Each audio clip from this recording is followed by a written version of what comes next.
Good morning, and thanks for joining us. Today, I'll begin with a progress report, then I'll turn to the doctors. We're making important progress in our fight against the virus across three fronts: vaccinations, testing, and ensuring our response is equitable and reaches the hardest hit communities and those most at risk. On vaccinations, our program for kids ages 5 through 11 is hitting full strength this week, with 20,000 trusted and convenient locations coming online.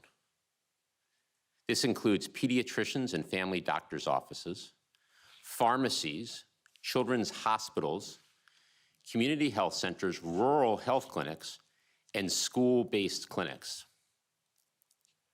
While our program is just fully up and running this week, by the end of the day today, we estimate that over 900,000 kids ages 5 through 11 will have already gotten their first shot. And through pharmacies alone, 700,000 additional appointments are already on the calendar at local pharmacies. Parents and families across the country are breathing giant sighs of relief, and we are just getting started. We will continue to work with governors, local leaders, healthcare providers, and others to build on this progress.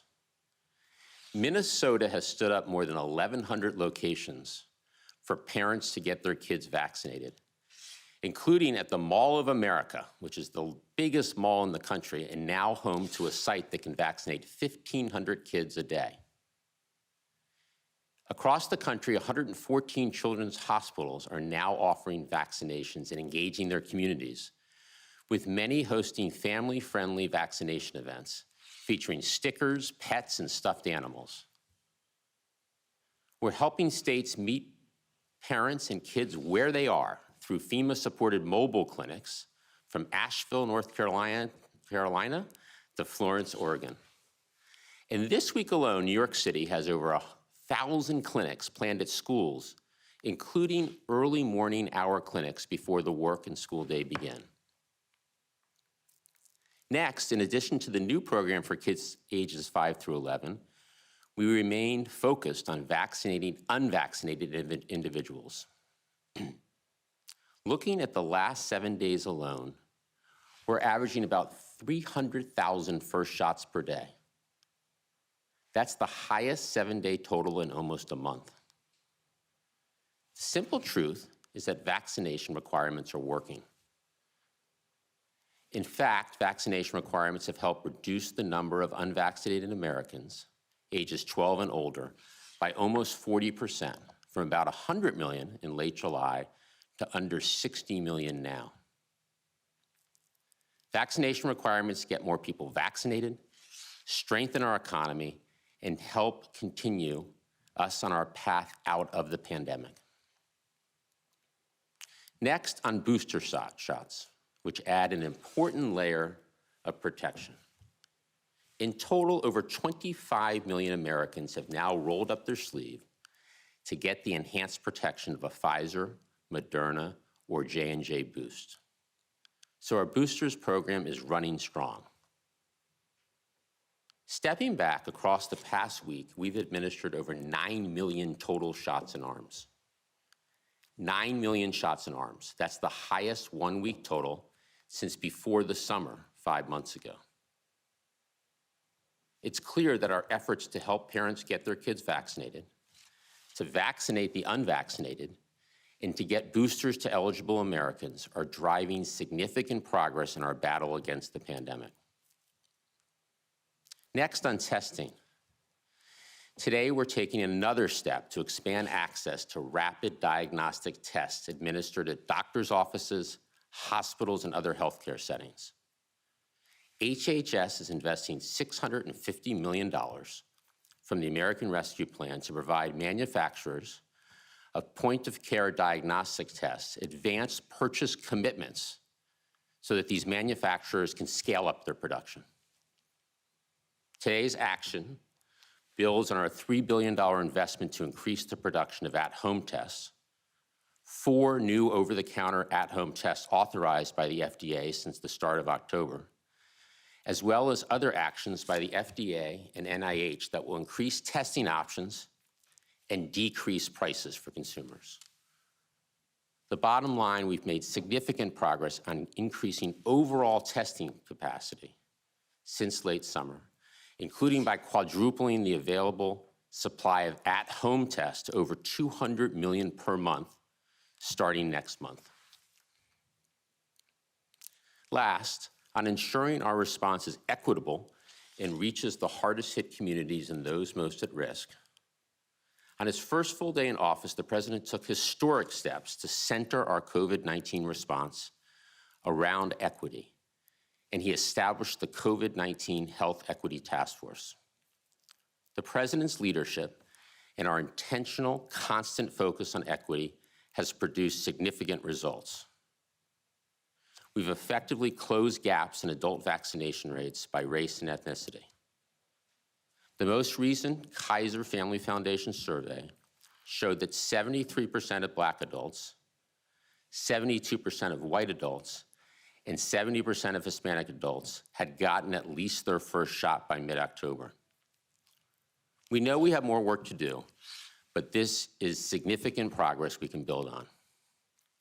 Earlier this morning, I received the final report from the COVID-19 Health Equity Task Force, which will help us do just that. The report includes recommendations on how we can continue mitigating health inequities caused by COVID-19 and further advance equity in our response. I want to thank the whole task force for their thoughtfulness and expertise in the development of this invaluable report.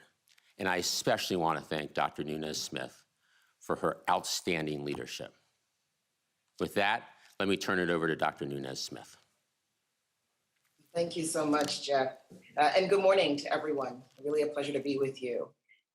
As Jeff just noted, equity has been at the center of President Biden's COVID-19 response from day one.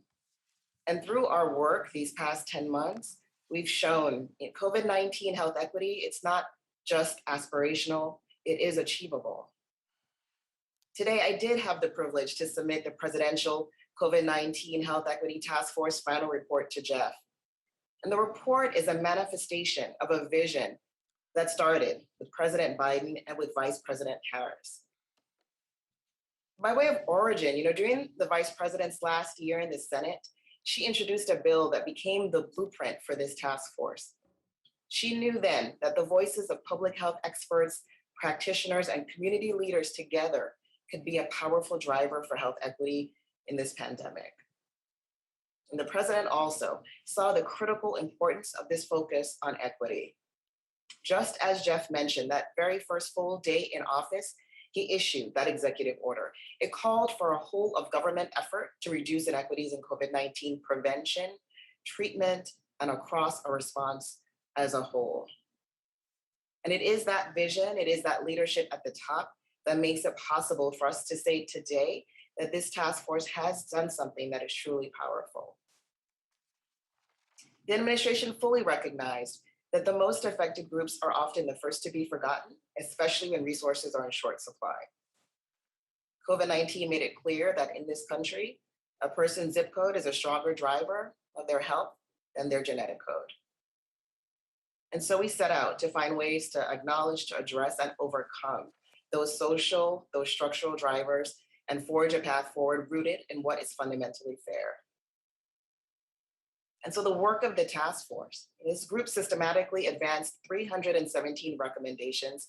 55 of those are prioritized and highlighted in the body of the final report, along with 5 proposed priority actions that will help accelerate that vision for change.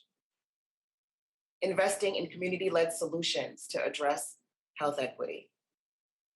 Enforcing a data ecosystem that promotes equity-driven decision-making. Increasing accountability for health equity outcomes. Investing in a representative healthcare workforce and increasing equitable access to quality healthcare for everyone. And recognizing just the need for continued coordination and implementation and leadership of the task force recommendations. The 5th priority action area is that work continue from an equity infrastructure within the White House. This is a historic slate of recommendations. And it's remarkable that they were developed really within just 8 months since our first meeting. I'm also extraordinarily pleased to report that the administration has already begun action aligned with an estimated 80% of the prioritized recommendation. And much of that action has been achieved through the White House COVID-19 response and agencies across the federal government, underscoring that whole of government commitment to equity. And as Jeff noted, the gaps that once existed in vaccination rates among Black, white, and Latinx adults has closed. The latest CDC National Immunization Survey that was completed at the end of October that mirrors the data we've seen from the Kaiser Family Foundation, from the Pew Research Center, also from Gallup. These data collectively tell the story of what is possible when you begin and commit to equity at the center. This progress, it was made possible because we called on all of society to join us, and they did. This is the reflection of the work of partners and communities across the country, ensuring access, confronting misinformation, prioritizing vaccination uptake. Every step of the way, meeting people where they are, leveraging existing resources, utilizing the resources we provided, from tax credits to grants to the vaccine itself. And so to push us further, I'm pleased to announce today that the US Department of Health and Human Services will invest $785 million in American Rescue Plan funding. Those funds will support community-based organizations that are continuing to build vaccine confidence across communities of color, rural areas, and low-income populations. Those funds will support tribal communities leading the way in mitigating the spread of the virus. We'll also protect individuals with disabilities from infection and the ramifications of the pandemic. And will allow us to continue our mission to build a more diverse and sustainable public health workforce, including by establishing a new innovative apprenticeship program to train thousands of our COVID-19 community health workers and prepare them for high-skilled, long-term careers in public health. Today's funding announcements are directly responsive to the task force's recommendations. And they also build on the historic investments we've already awarded for equity-focused programs and initiatives over the past 10 months. Advancing equity requires full participation by each one of us. And I too want to extend my deep appreciation to the remarkable task force members. That includes the 12 members appointed by the president for the contributions they made to their communities, as well as the 8 federal ex officio members designated to represent their agencies across the federal government. And it takes an entire team to support a presidential task force. And so thank you to the federal staff team who worked tirelessly to elevate our vision, and to the CDC Foundation for its support. And lastly, I want to extend my heartfelt appreciation to the more than 100 subject matter experts who joined us, the countless number of stakeholders who provided public comment, attended listening sessions, and briefed us. We could not have walked this journey without you. Achieving health equity, it is mission critical for the Biden-Harris administration, and not simply because it's the right thing to do. There is absolutely no way forward. There's no credible path to a new normal without it. Our nation has begun the hard work to recalibrate. We must stay the course. We must accelerate the health equity journey. So as I close, I want to personally thank President Biden and Vice President Harris for the opportunity to lead this historic task force. It has been an honor. It has been a privilege to serve in that role. And with that, I'll turn it over to you, Dr. Woods. Thank you, Dr. Nina-Smith, and good morning, everyone. I want to start with the data and provide you a closer look at the current state of the pandemic.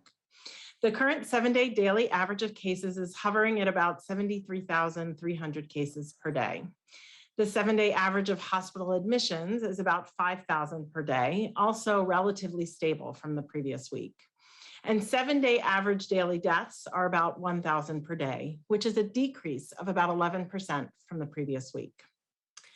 Last week, following ACIP's unanimous vote, I endorsed their strong recommendation that children 5 to 11 years old should be vaccinated with the Pfizer pediatric COVID-19 vaccine. This committee is comprised of medical and public health experts from across the country, including pediatricians, professors, researchers, and chief medical officers. As experts in their respective fields, they have collectively provided scientific guidance and trusted counsel throughout this pandemic. The committee members are also parents and grandparents who, after their vote, powerfully shared their personal excitement to vaccinate their own children and grandchildren, offering protection to those they love most. The voting members of the committee and I agree that the available safety, immunogenicity, and efficacy data support getting our children vaccinated. This recommendation was further recognized and supported by the American Academy of Pediatrics and the American Medical Association. Over the past week, I've been so encouraged by the stories and precious photos I have received personally and seen in the media of children getting vaccinated. I'm hearing from parents who are breathing a sigh of relief that their younger children, ages 5 and up, are now able to be protected against COVID-19. And I am seeing the joy in children who are excited to get vaccinated as a critical next step in getting their life back to normal.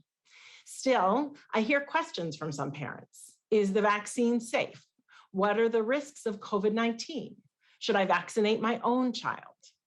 Today, I want to answer some of those questions for you. On this slide, we have a list of several vaccine-preventable illnesses in children. CDC currently recommends vaccinating children against hepatitis A, meningococcus, and varicella, the virus that causes chickenpox. These decisions were made because of the risk of these infections to our children. In fact, as you can see here, in the years prior to the recommendation for hepatitis A, meningococcus, and varicella vaccination, the average annual reported deaths from these infections were 3, 8, and 16, respectively. All of those numbers are far lower than 66, the number of deaths we have seen from COVID-19 in children 5 to 11 over the past year. What is clear is that COVID-19 poses a significant risk to our children, with more than 2 million cases reported in children 5 to 11 since the start of the pandemic, and 66 deaths over the past year, as well as the risk of additional complications like MIS-C and long COVID. While children remain more resilient than adults to this virus, they still remain at risk, and with the help of vaccines, we can prevent COVID-19 and many other diseases that were once fatal. COVID-19 vaccines for children have the potential to protect more than just our children's physical health. We have seen the ways this pandemic has threatened the social and emotional well-being of our children. For many children, school has been a safe and enriching environment. For this past year and a half, many children have felt the effects of school closures, outbreaks among students and school staff, and ultimately changes in their normal school environment due to COVID-19. At the beginning of the school year, I made it clear that it was our goal to return to in-person learning. With our prevention strategies in place and with vaccines now available together, we can help protect our children and keep them in school for in-person learning. Pediatric vaccination holds the promise of protection for our children, their families, and our communities. And to the 60 million Americans ages 12 and older who are not yet vaccinated, and to the 28 million children 5 to 11 who are now eligible, I strongly encourage you to roll up your sleeves and get vaccinated today. Thank you. I'll now turn things over to Dr. Fauci. Thank you very much, Dr. Walensky. What I'd like to do for the next couple of minutes in the context of a recent announcement from the Pfizer company about an antiviral drug is to put this into some perspective and just briefly outline for you where we are in our advances and our strategy in the development of antiviral therapy for COVID-19. Next slide. The underlying strategy is to identify vulnerable targets in what we call the replication cycle of the virus, and then to either screen, but importantly, to design drugs to inhibit those vulnerable targets. Next slide. This is a slide that looks somewhat complicated, but it really simply tells us the big circle is the cell in the body, such as the cell in your upper airway, nasopharynx, and lung. And at each point, you see the smaller circle is the virus. there are processes within the replication cycle that are vulnerable to inhibitors, such as those highlighted in yellow: protease inhibitor, polymerase inhibitor, entry inhibitor. Let's take a look at one of these. Next slide.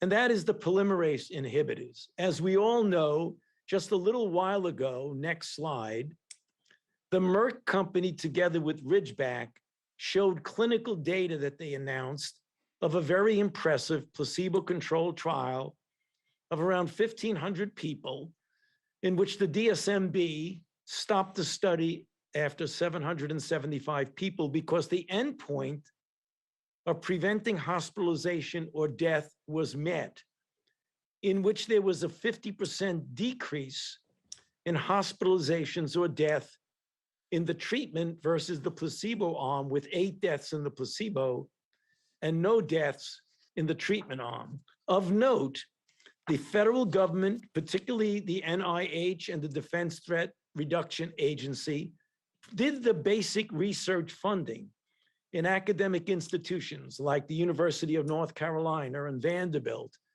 and the University of Alabama at Birmingham to do the research that led to the companies doing an extraordinary job in developing these antiviral therapeutics. Next slide. And now, most recently, we hear of the development of a protease inhibitor. Next slide.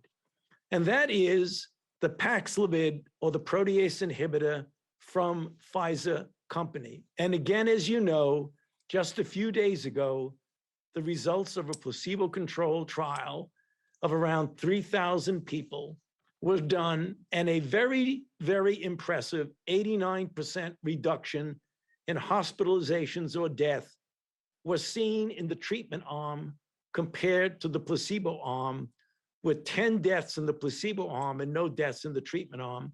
This is an orally administered antiviral similar to the Molnupiravir, which, when given within 3 to 5 days of the initiation and recognition of symptoms, has this important clinical effect. Again, next slide.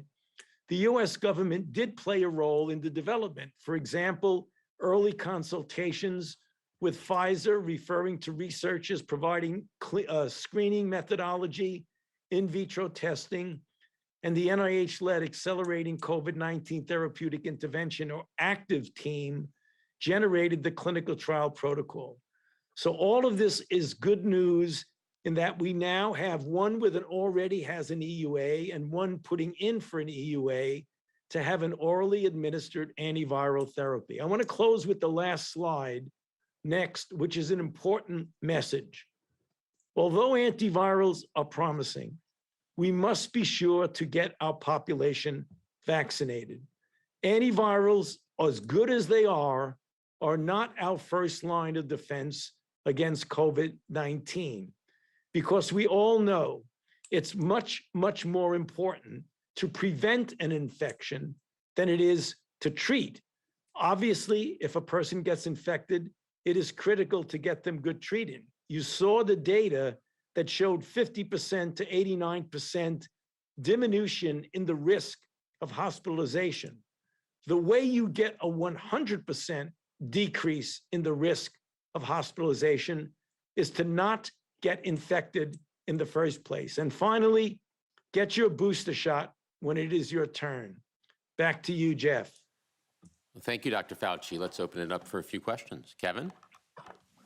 Thanks, and we only have time for a few questions today. First question, let's go to Erica Edwards at NBC. Hi, yeah, thank you so much. I wanted to go back to the number of kids ages 5 to 11 who've been vaccinated. Where did those numbers come from? What was the source? And is the CDC confirming those numbers? Good. Well, thank you for that question. As you know, we've talked about several times, the program for kids 5 to 11 is a new program with new sites and specialized doses being shipped out to those sites. Many of the places that adults go to get vaccinated are not the right places for kids 5 to 11. So we're bringing on the 20,000 sites that we've talked about, including children's hospitals, pediatricians, family doctors. So many of these are new locations, and therefore it takes time for them to come online to begin to give doses to kids, and also to begin to report. So to estimate how many 5 to 11-year-olds have received a first shot, we collected data directly from vaccine partners, including the pharmacies and state and local and health officials. We ran an analysis of those numbers, including numbers that states are beginning to share publicly. So some states do have on their websites the public information. And based on the analysis and based on the gathering of all these data points, we estimate conservatively that at least 900,000 children aged 5 to 11 have received at least their first dose. Our goal clearly is to vaccinate as many kids as possible. This is the very beginning of the program. The program is just getting up to full strength, as we've talked about this week. So we expect more and more kids to get vaccinated across time, and 900,000 shots in arms by the end of the day is a good start. Next question, please. Let's go to Zeke Miller, AP. Thanks for doing this. Also on kid vaccinations, I was hoping you can speak to the expected pace. What is the capacity right now for how many shots you can inject into the arms of those 5 to 11-year-olds?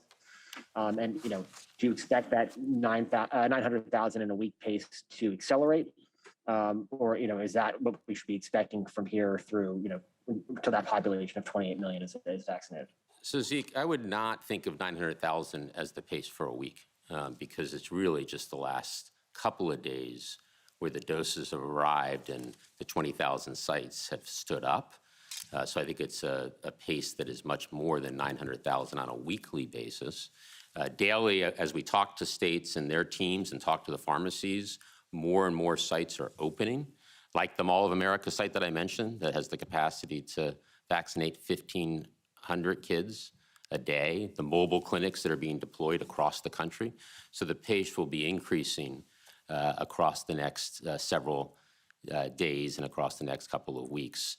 So I think we have, as we've talked about, plenty of supply for all 28 million kids between the ages of 5 and 11. We have 20,000 sites that are now stood up, with more coming online. So we expect the pace to continue to accelerate across the coming days and weeks.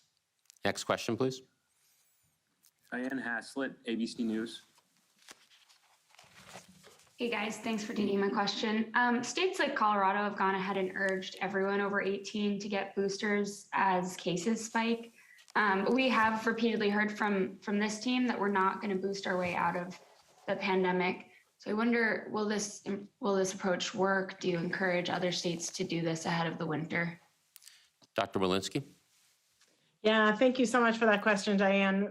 First and foremost, we want to get everybody who's eligible to be vaccinated, who has not yet been vaccinated, to get vaccinated. That, I think, is the most important in terms of preventing hospitalizations and death and infection in and of itself.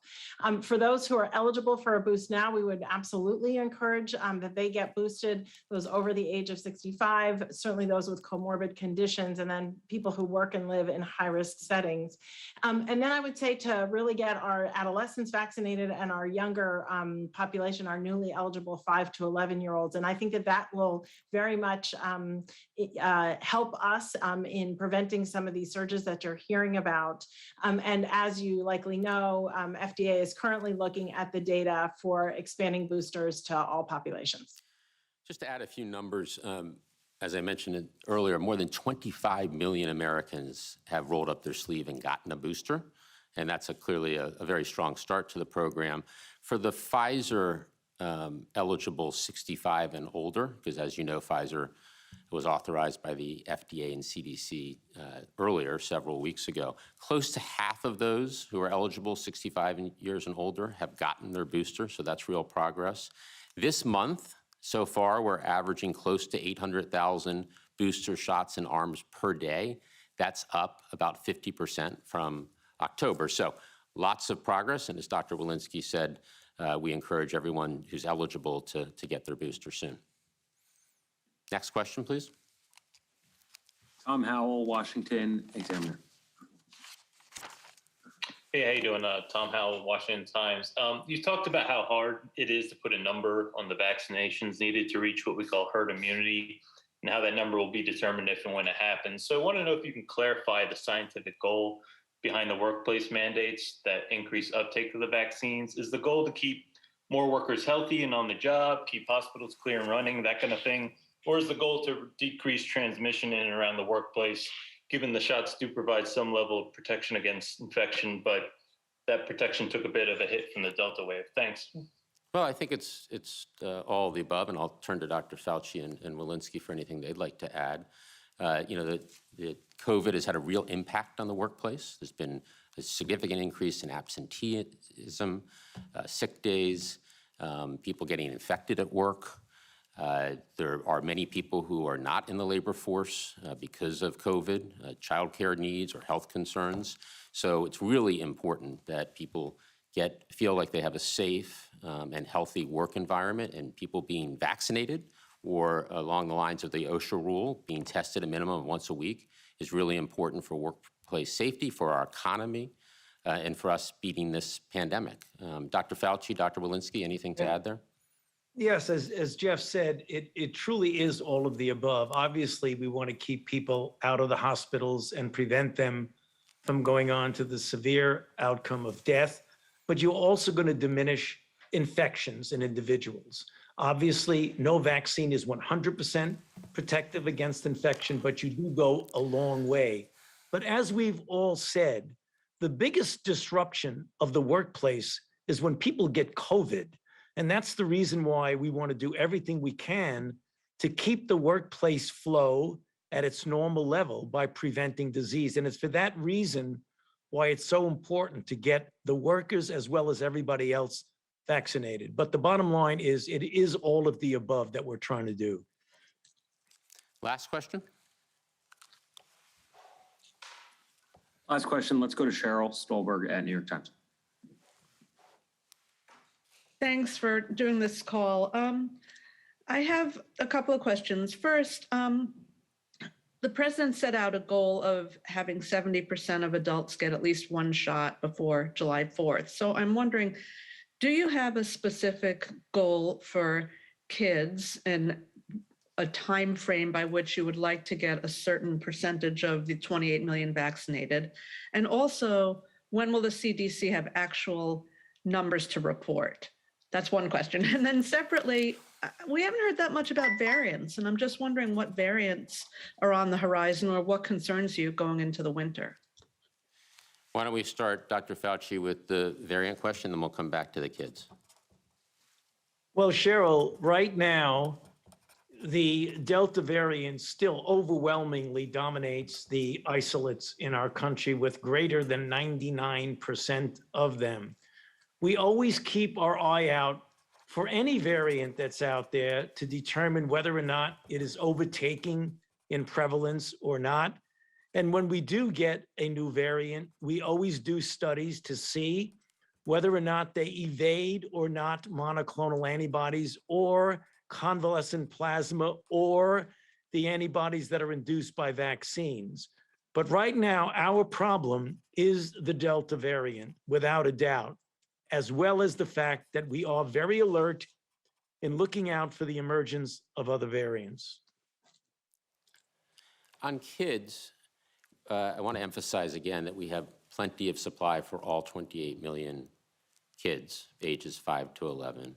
Now we are with 20,000 sites, trusted sites that parents and kids are used to going to and feel comfortable.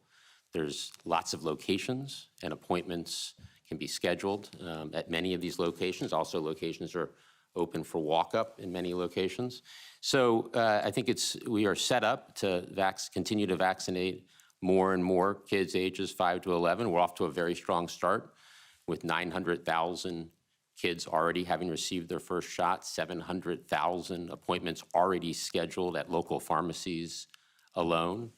We just want to make sure that we answer any questions, continue to answer questions that parents or kids might have about the vaccines and get as many kids vaccinated as soon as possible at these convenient locations.